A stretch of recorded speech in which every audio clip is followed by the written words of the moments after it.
Welcome. Thank you for joining us today. I'm Amy Sam. I am the Health Education Project Specialist at the Maxwell and Eleanor Blum Patient Family Learning Center at Mass General. Today's webinar is part of our Nutrition During Cancer Treatment Education Series, a special collaboration between the Blum Center and Mass General Brigham Cancer Institute. Before I get started, I just want to go over a few items with you all. Please note that today's session is being recorded for educational purposes. If you're interested in viewing the recording, it'll be made available on the Blum Center website at massgeneral.org/Blum-Center. Please note that you're in listen-only mode. Everyone has music and hear our guest speakers today. If you have any questions for our guest speaker, you may use the chat feature, which is located at the bottom of your screen. We'll have time for them in the end. Only Blum Center staff and our guest speakers will see your questions. Please do not share any personal medical information or questions in the chat. If you have a personal medical question, please ask your doctor. Lastly, at the end of today's session, you'll be directed to a brief survey, which we'd like to ask you to help us complete. Your feedback is important to us as we plan future programs. All right, so next I'm going to turn it over to Rob Dunn. We'll get it started.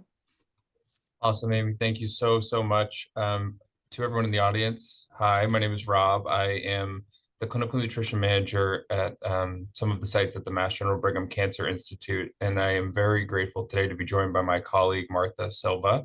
Martha is going to be leading the presentation. Our topic today is optimizing nutrition delivery in context of poor appetite in the context of anti-cancer therapies.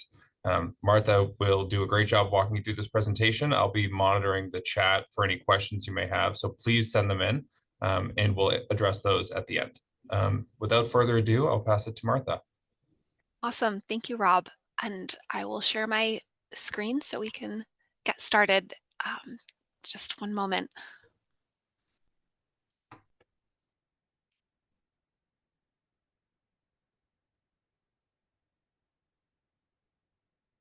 All right. Is that in presentation mode for you Looks all? good.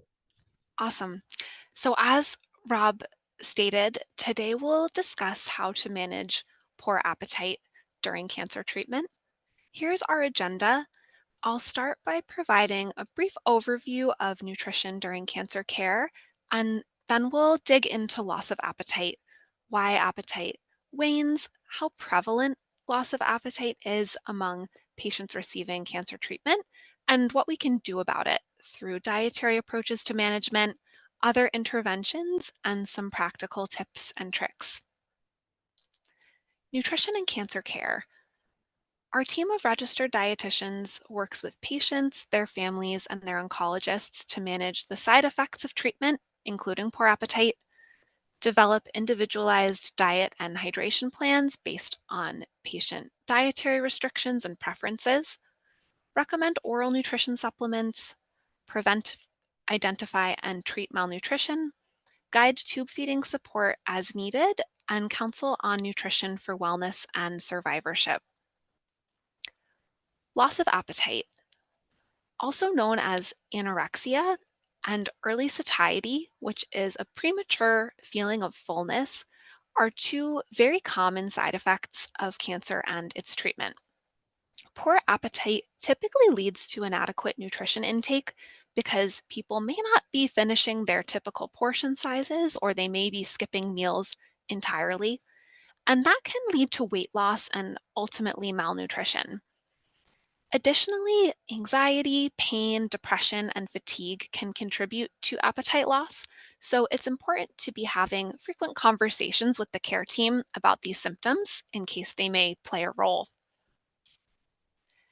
The physiology of appetite regulation is complex, so without getting too deep into the weeds, there are a few pieces I'd like to highlight here.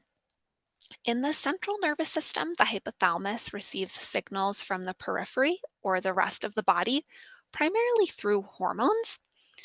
Leptin is a hormone from adipose tissue, and this essentially reduces food intake, as does insulin, which rises after a meal.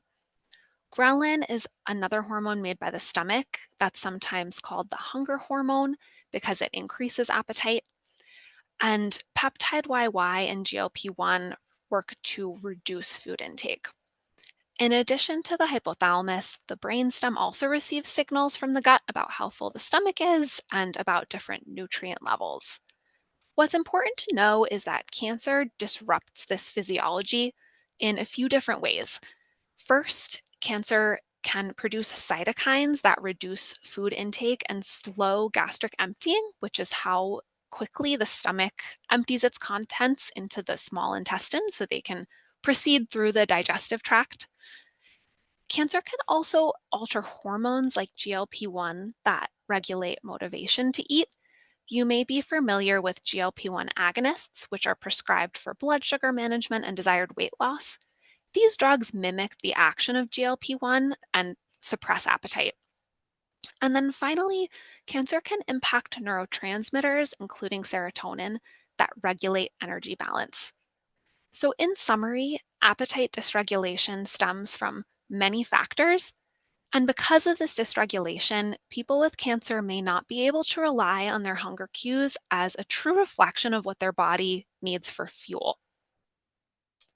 Additionally, the side effects of treatment, like taste changes and nausea, can exacerbate loss of appetite.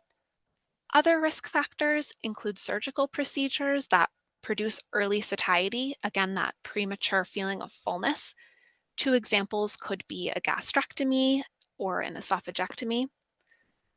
Depression and anxiety, cancers of the GI tract, and the presence of metastatic disease are other risk factors that make appetite loss more likely.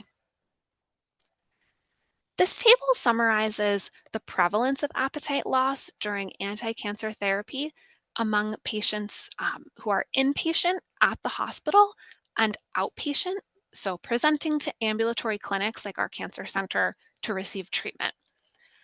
The prevalence of appetite loss does vary across these populations, and in this sample of studies, the percent tended to be higher in folks in the inpatient setting, peaking at around 69%, and tended to be lower in primarily outpatient populations on the order of 16 to 18%. In terms of dietary approaches to management, in absence of those typical hunger cues, the first recommendation is to try and eat by the clock. So, setting specific meal times and really sticking with them. Ideally, timing meals when appetite is best is going to help increase intake. So, for example, if appetite is most robust in the morning, that might look like a big breakfast. If appetite peaks later in the day, that might look like lunch or dinner as the primary meal.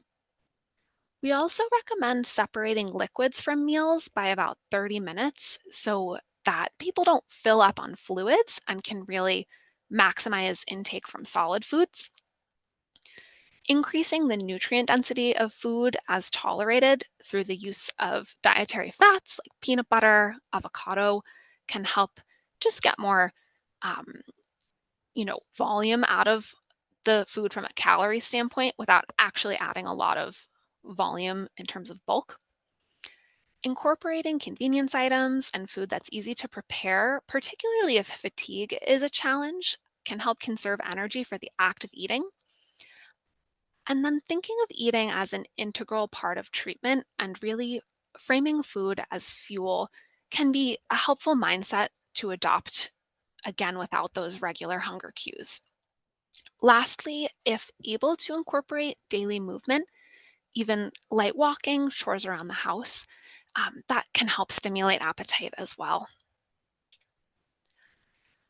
Other considerations include addressing different GI symptoms. Specifically, constipation and bloating and gas can increase full feelings, that early satiety.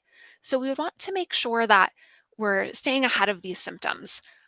With constipation, that might look like discussing a bowel regimen with the treatment team. On the dietitian side, we would want to make sure our patients are getting adequate fluids, particularly warm fluids, and fiber from the diet to help keep the bowels moving. Foods with sorbitol, which is a natural laxative, found in prune juice, prunes, apricots, for example, can help move things along. And then light physical activity can help stimulate the bowels as well. For bloating and gas, we would want to treat the root cause. For example, if that is malabsorption, that might include a specific workup and adding on, for example, pancreatic enzymes, a much larger topic. And then in terms of behavioral modifications, we might recommend avoiding gas-forming foods like cruciferous vegetables, beans and legumes, and avoiding practices that introduce air into the GI tract, like drinking through a straw, including carbonated beverages. Um, Chewing gum can introduce air as well. So some small modifications that can ultimately make a difference. With respect to other interventions, because depression, anxiety, and pain can suppress appetite, uh, we want to ensure our patients have support for their mental health and for pain management. And this is where the multidisciplinary treatment team is really important. At MGH, we have access to oncology social work, psychiatric oncology, as well as the peer mentor program and different workshops and support groups that connect patients with folks who have gone through cancer treatment themselves. And then in terms of pain management, we encourage our patients to have frequent discussions with their care teams, and referrals to palliative care are available as well if needed. If dietary approaches to management and other interventions to address mental health and treat pain don't move the needle, we could consider adding in pharmacotherapy. So this might look like an appetite stimulant such as mirtazapine, corticosteroids, prokinetic agents to help move the bowels along if slow gastric emptying is a factor, or cannabinoids. And all of these um, medications would be prescribed at the discretion of the patient's treatment team.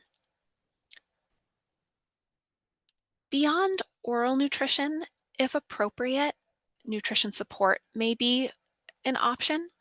This could look like the delivery of liquid nutrition through a soft, flexible tube that rests in the stomach or small intestines. So, tube feeds with formula that provides complete nutrition. Or if tube feeds aren't possible, total parenteral nutrition, or TPN, could be an option, and that involves delivery of complete nutrition through a vein. To wrap up, we'll share some practical tips and tricks.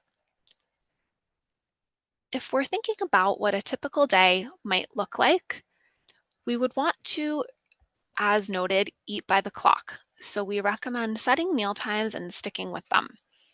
Usually, if patients are following a small, frequent meal pattern, eating around every 3 hours tends to be a good general guide. So that may look like eggs any style with toast at 8 a.m. and then exactly 3 hours later, having some crackers with tuna, chicken, egg salad, baby carrots. And then at 2 o'clock, exactly 3 hours later, having some apple slices and peanut butter, perhaps a cup of soup at 5 on the dot, and then at 8, some Greek yogurt with blueberries.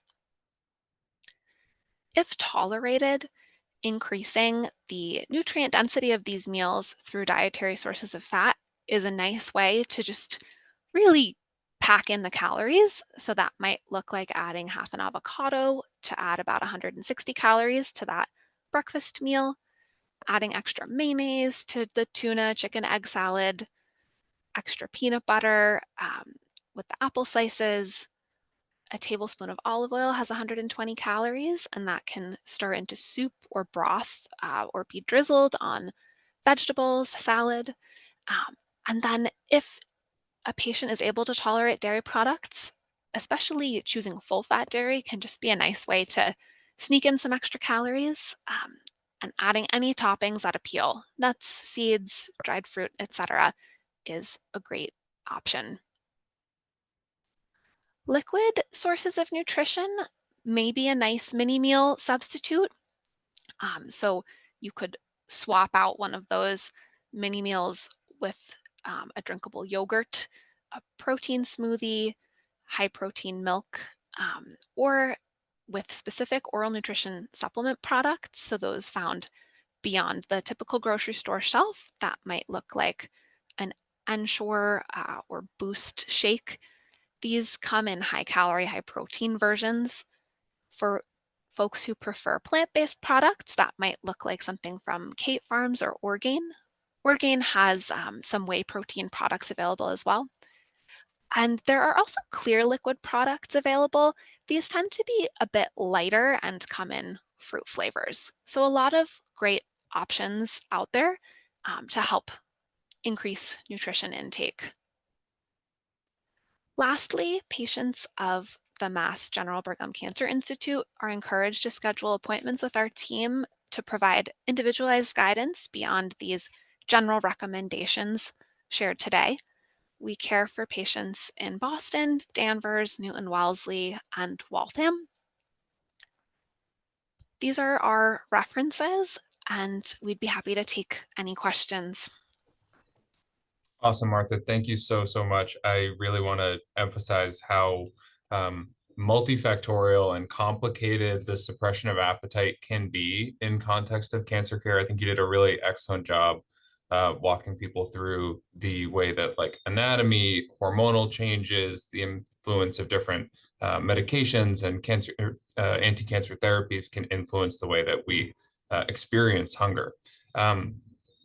One thing that I wanted to kind of build on that kind of framework of thinking is the role of the caregiver or like the loved one, helping to support someone who they love going through cancer treatment. The barriers to eating are real and physical. And when someone who used to eat large portions at dinner time or always eat the piece of pie that you make starts declining those things, there is real biological barriers to them doing that. It's not personal, and putting pressure on people to eat can be not super effective. Patients going through cancer treatment have a lot of things working against them in terms of eating enough. And so instead of trying to focus on encouraging people, we want to think about creating frameworks that allow people to get high nutrient density foods as often as possible throughout the day. I just want to make sure that people understand that the barriers are real, and it's not personal when they turn down the foods that they've liked for a long time. One question I'll just start with, and I can take a crack at it, Martha, and then see what you have to add, is why do we hear so much about eating small, frequent meals when going through cancer treatment? And it kind of comes down to making a large problem into smaller, more, pun intended, digestible pieces. So how do you build a house, right? One brick at a time. And the way that we think about building a calorie and protein adequate diet is by breaking it down into smaller portions of food that might be easier to tolerate throughout your day. If you're able to tolerate the portion sizes you've been eating your whole life, great, please feel free to do that. But I don't want anyone to feel after they leave our clinic visit like they need to eat the same portions of food. Instead, you can set a watch, try to eat every 2 to 3 hours, and make sure the nutrient density is high enough at those meals. Is there anything you'd add to that, Martha? I think that's a great way to frame it, Rob. I completely agree. It does just make meeting the day's calorie needs more approachable. And I think as well for patients who find large plates of food somewhat off-putting, I've had many patients who say they look at a full plate of food and it just is really unappealing and turns their stomach right away. Seeing something smaller can just feel a bit more approachable. Um, I also want to note I know I mentioned, set meal times and stick with them. I usually tell people do the best you can. When that alarm goes off, if you are setting a timer to remind yourself to eat, just try your best. It's okay if you don't finish what you set out to, because we do want to take the pressure off as much as possible. Awesome. Thank you. I'm pivoting to a question from the chat here. Somebody asked, what tips can you share to help with appetite while avoiding or managing nausea? And so I guess I'll first say that in this series, this education series that we are running through the Blum Center, last month, Martha led a presentation solely on navigating nausea in context of cancer treatment. And the recording of that is available on the Blum Center YouTube site, and maybe we can share a link. The nice part about managing these two symptoms, lack of appetite and nausea, is that a lot of the guidance tends to overlap. Martha, do you want to take a crack at that? Yeah, absolutely. That is where that small frequent meal recommendation comes up again. For nausea, having something in the stomach can be quite helpful to settle things down.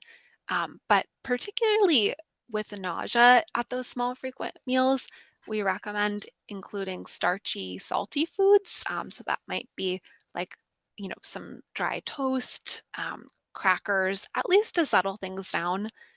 If food odors are a problem, that might look like using cold proteins, so things like plain yogurt, sliced chicken or turkey that's just in the fridge, um, and more bland foods.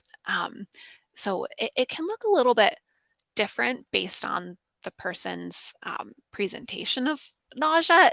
If food odors aren't a problem, you can eat regular proteins, but that would be kind of a general framework to start with.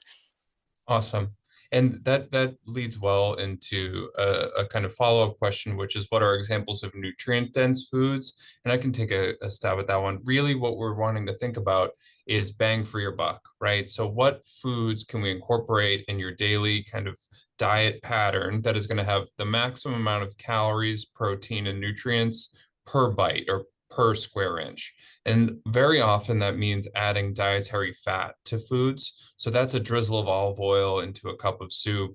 It's slices of avocado on your toast in the morning, or an extra like liberal serving of cream cheese on a bagel, peanut butter to a smoothie. Those foods all are going to have roughly about 100 calories per tablespoon. And it's a really easy way to increase the caloric density of your meals without adding a whole bunch of bites or a whole lot of extra space in your stomach. And so often when patients have a reduced sense of appetite, the guidance is to increase the intake of those foods.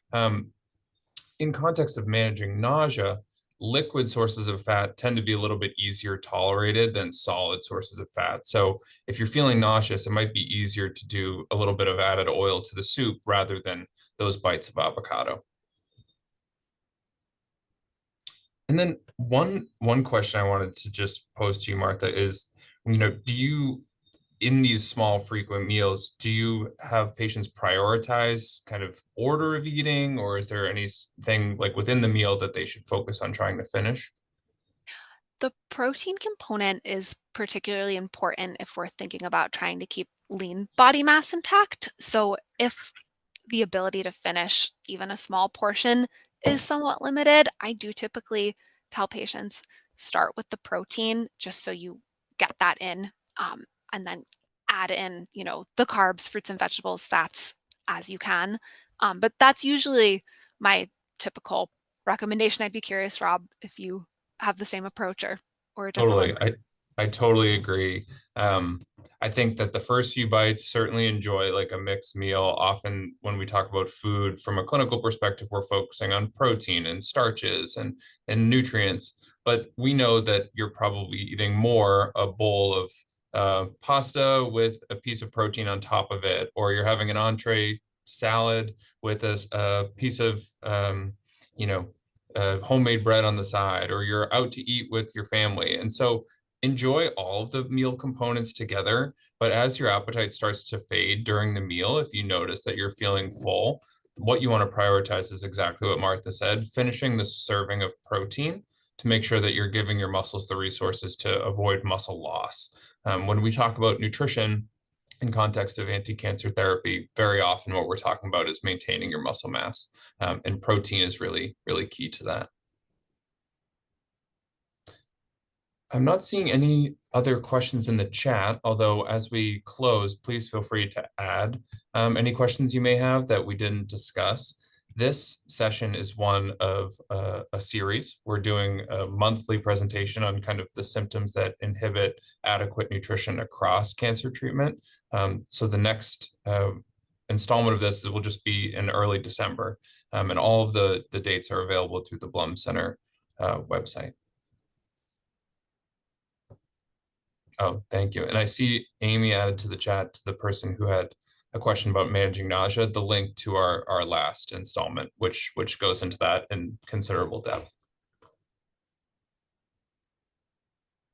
Thank you, Rob and Martha. I'm also adding in the chat the save the date for our next one, December 1st on Monday as well at noon, where we'll be focusing on managing taste changes during cancer treatment. I've also provided a link to the Blum Center website. That way you can stay up to date on our upcoming sessions as well as the Zoom link to attend them. And I'll also include in the chat the PDF of the flyer.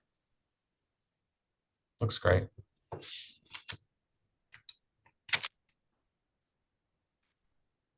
Apologies, my camera's not working. No worries. No problem. No worries. Right, so I think that's all that we have for today. Thank you again, Martha and Rob. And for everyone joining us today, thank you so much. As we had mentioned, the recording will be made available on the Blum Center website at massgeneral.org/Blum-Center. Thank you so much, everyone. Take care.